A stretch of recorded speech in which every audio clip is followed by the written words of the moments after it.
Hello everyone, कैसे हैं आप सब। तो आज के वीडियो में हम बात करेंगे यहाँ पे नायर द्वारा कंडक्ट किया हुआ असिस्टेंट इंजीनियर पोस्ट के लिए जो एग्ज़ाम 19 फरवरी 2023 को कंडक्ट कराया गया था। तो उसमें रिमेनिंग सेक्शंस को हम डिस्कस करेंगे आज की वीडियो में। पिछले वीडियोस में हमने क्वेश्चन नंबर 80 से लेके 110 तक के क्वेश्चंस को डिस्कस करा था। वीडियो अगर अच्छा लगा हो तो प्लीज़ वीडियो को लाइक करें, और चैनल पर नए हैं तो चैनल को सब्सक्राइब करें, और ज़्यादा से ज़्यादा वीडियो को शेयर करें अपने फ्रेंड्स एंड कलीग के साथ, बिकॉज शेयरिंग इज़ केयरिंग। तो इसी मंत्र के साथ हम आज का वीडियो स्टार्ट करते हैं। साथ में वीडियो से जुड़े हुए अगर कोई सजेशंस हैं तो प्लीज़ कमेंट बॉक्स में ज़रूर बताएं वीडियोस आपको कैसे लग रही हैं, या वीडियोस में जो भी गलती होती है, मेरी तरफ से भी गलती कई बार हो जाती है, तो उसके लिए आप जो है कमेंट बॉक्स में जब बताते हैं तो मुझे काफ़ी खुशी होती है। तो प्लीज़ कमेंट बॉक्स में ज़रूर वीडियोस से संबंधित जो भी एरर है, अगर कोई क्वेश्चंस में मेरे से आंसर गड़बड़ हो जाता है, गलत हो जाता है, तो प्लीज़ कमेंट बॉक्स में उसको पिन अप कर सकते हैं, हाईलाइट कर सकते हैं।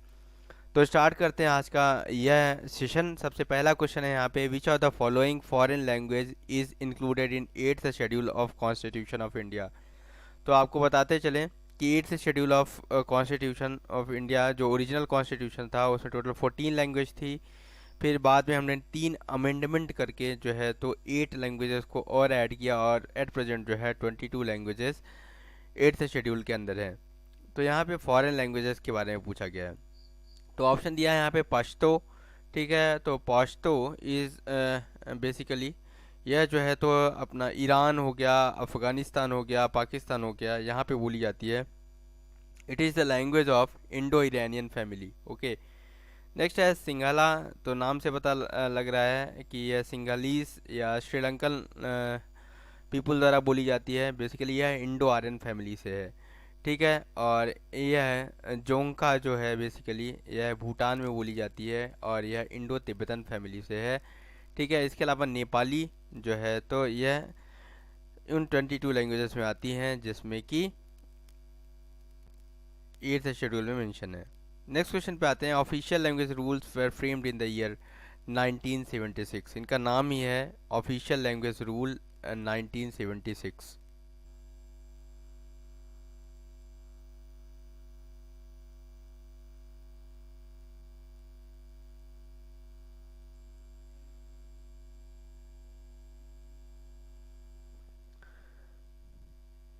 ऑफिशियल लैंग्वेज रूल की अगर बात करें तो ऑफिशियल लैंग्वेज रूल जो है 1976 में फ्रेम किया गया। ठीक है, और यह रूल जो है तो होल ऑफ द इंडिया में एप्लीकेबल है, केवल स्टेट ऑफ तमिलनाडु को छोड़ के।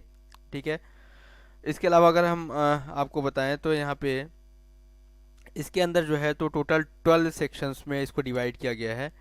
ठीक है, तो ये भी काफ़ी इंपॉर्टेंट है कि पूछा जा सकता है आपसे कि OLR जो ऑफिशियल लैंग्वेज रूल 1976 है इसके अंदर कितने सेक्शंस हैं। तो देर आर टोटल 12 सेक्शंस, जिसमें जो रूल नंबर 10 है that is a working knowledge of Hindi, काफ़ी इंपॉर्टेंट है।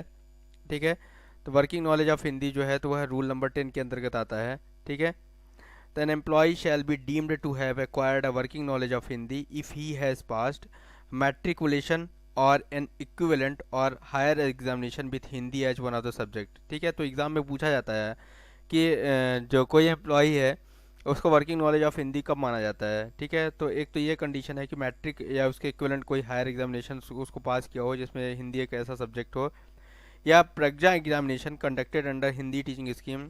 मैंने आपको बताया था हिंदी टीचिंग स्कीम्स के अंदर जो है तो डिफरेंट कोर्सेज हैं। ठीक है, प्रबोध, प्रवीण, प्रज्ञा।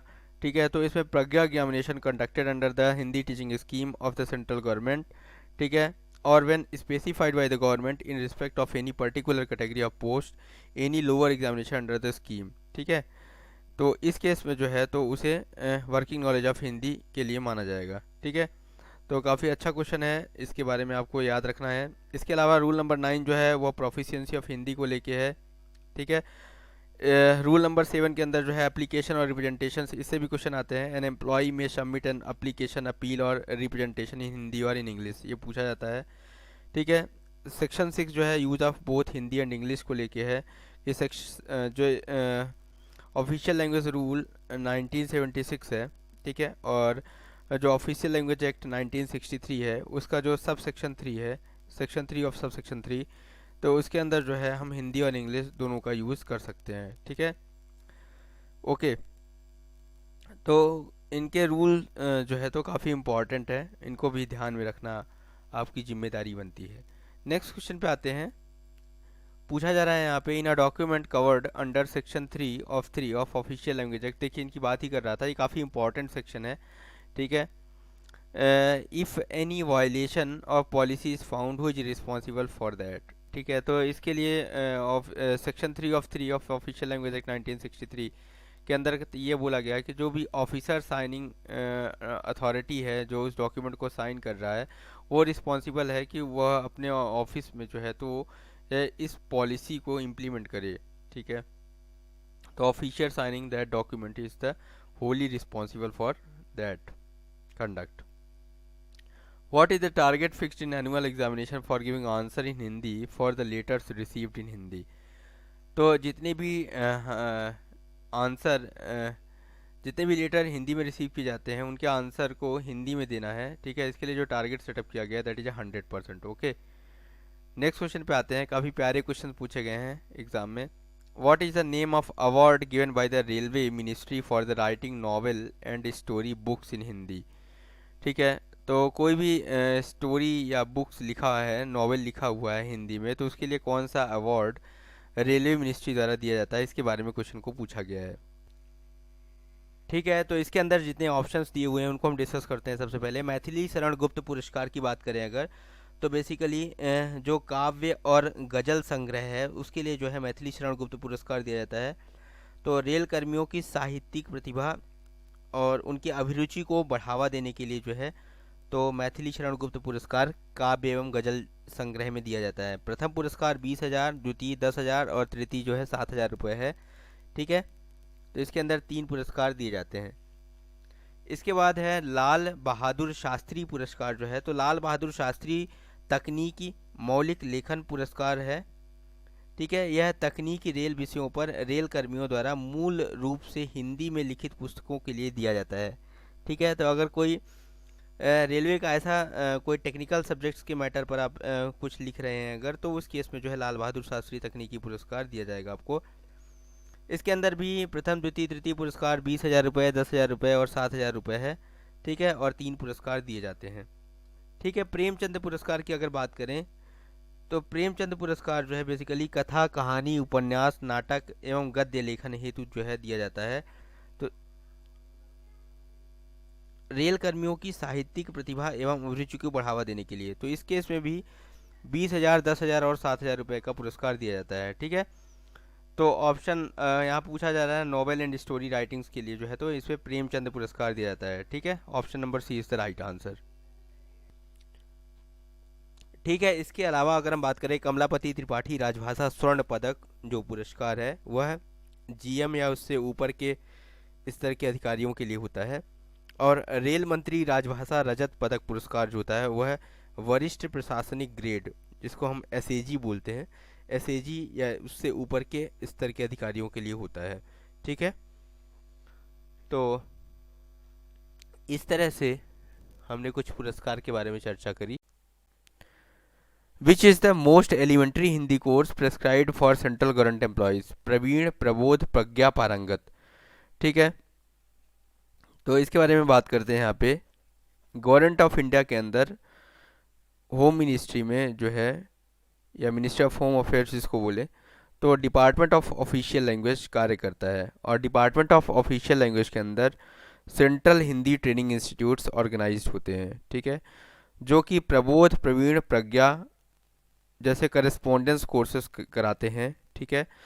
और ऐसे लोगों के लिए यह कोर्स ऑर्गेनाइज किया जाता है जो जिनको वर्किंग नॉलेज ऑफ हिंदी नहीं है, ठीक है। तो ऐसे स्टाफ और ऑफिसर्स जिनको वर्किंग नॉलेज ऑफ हिंदी नहीं है तो उनके लिए इस तरह के कोर्सेस ऑर्गेनाइज किए जाते हैं। और ये basically they may be the employees of government of India, ठीक है, कोई भी नेशनलाइज बैंक हो गया या पब्लिक सेक्टर अंडरटेकिंग्स हो गए या कोई भी अदर अपेक्स बैंक्स और ऑटोनोमस ऑर्गेनाइजेशंस हो गए, तो ऐसे एम्प्लॉयज़ के लिए यहाँ पे इस तरह के एलिमेंट्री कोर्सेस प्रबोध, प्रवीण और प्रज्ञा कराए जाते हैं, ठीक है। और इनको पास करने पर गवर्नमेंट द्वारा जो है तो कैश अवार्ड्स और साथ में लमसम कैश अवार्ड्स भी दिया जाता है। ठीक है, तो इस केस में अगर हम कुछ फाइनेंशियल इंसेंटिव्स की बात करें in the form of cash awards on passing this exams, तो प्रबोध कोर्स के लिए अगर कोई नॉन गजेटेड एम्प्लॉयज़ है और उसका जो मार्क्स है वो 70% से अबव है, तो इस केस में वो है 1600 रुपीज़ उसको इंसेंटिव के तौर पे दिए जाते हैं। इसी प्रकार प्रवीण कोर्स के लिए 1800 रुपीज़ और प्रज्ञा कोर्स के लिए 2400 रुपीज़ जो है तो एज आ इंसेंटिव्स दिए जाते हैं। ठीक है, इसके अलावा अगर वह 60% से 70% की रैंक में आता है, इन प्रबोध प्रवीण और प्रज्ञा के लिए क्रमशः 800, 1200 और 1600 रुपये दिए जाते हैं। ठीक है, और 55% और मोर आता है तो इस केस में they will be rewarded by 400, 600 and 800 rupees. ठीक है, और इसी क्रम में कुछ लमसम कैश अवार्ड्स को भी रखा गया है। ठीक है, on the passing the exam by trainees on effort. ठीक है, तो ऐसा लमसम कैश अवार्ड्स दिया जाता है on passing exams by trainees on efforts, अगर वो अपना एफर्ट्स पुट करें। तो इस केस में प्रबोध के लिए जो लमसम कैश अवार्ड है दैट इज 1600 रुपीज़। ठीक है, जो कि इक्विवेलेंट है 70% और मोर के लिए। ठीक है, और प्रवीण के लिए जो है यह अवार्ड वह 1800 रुपीज़ है, और प्रज्ञा एग्जामिनेशन के लिए अवार्ड जो है वह 2400 रुपीज़ है। ठीक है, तो ये जो हिंदी टीचिंग स्कीम्स हैं वह सभी के लिए कंपलसरी है जिनके भी जिनको भी वर्किंग नॉलेज ऑफ हिंदी नहीं है, और यह जो कोर्सेज होते हैं वह 1 ईयर ड्यूरेशंस के होते हैं। ठीक है, तो यहाँ पे मोस्ट एलिमेंट्री हिंदी कोर्स पूछा जा रहा है दैट इज अ प्रबोध। ठीक है, नेक्स्ट क्वेश्चन है on the linguistic basis which is the following union territories not classified under region B, Chandigarh, Daman and Diu, Andaman and Nicobar, Dadra and Nagar Haveli. तो इसका आंसर होगा यहाँ पे अंडमान एंड निकोबार। ठीक है, अंडमान एंड निकोबार जो है बेसिकली वह रीजन ए के अंदर आता है। अभी दमन एंड दीव और दादर एंड नगर हवेली को कंबाइन करके एक यूनियन टेरिटरी कर दिया गया है। ठीक है, they both are combined and form a single union territory. Okay okay, इसमें जो है तो देश में टोटल 8 यूनियन टेरिटरीज हैं जिसमें जम्मू एंड कश्मीर और लद्दाख भी शामिल है।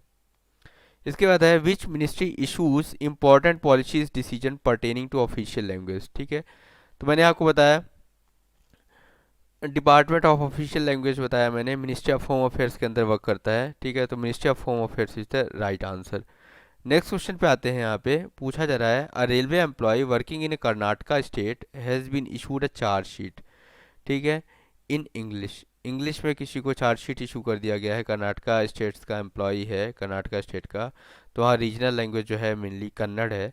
ठीक है, so if he desires a copy of this is in Hindi language, so it need not be given to him, it can be given to him if he is have a working knowledge of Hindi, it can be given to him if it is possible to get it translated easily in Hindi, it shall be given to him without undue delay। ठीक है, सो इसका answer हो जाएगा it shall be given to him without undue delay. ठीक है, so option number D is the right answer. तो इस तरह से हमने जो है तो हिंदी राजभाषा सेक्शन के और साथ में अपना इस्टेब्लिशमेंट और फाइनेंशियल रूल सेक्शन के क्वेश्चंस को 2 वीडियोस में कंप्लीट करा। अगर वीडियो आपको अच्छा लगा हो तो प्लीज़ वीडियो को लाइक करें, चैनल पर नए हैं तो चैनल को सब्सक्राइब करें। Thanks for watching this video, have a nice day.